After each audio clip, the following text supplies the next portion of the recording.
много държави са приели еврото, така че не би трябвало да има някакви особени затруднения, свързани с еврозоната. Аз подкрепям влизането ни.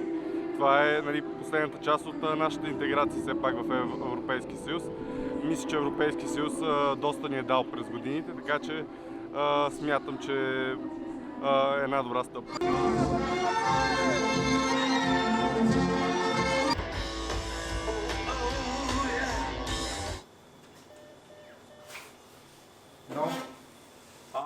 Нови.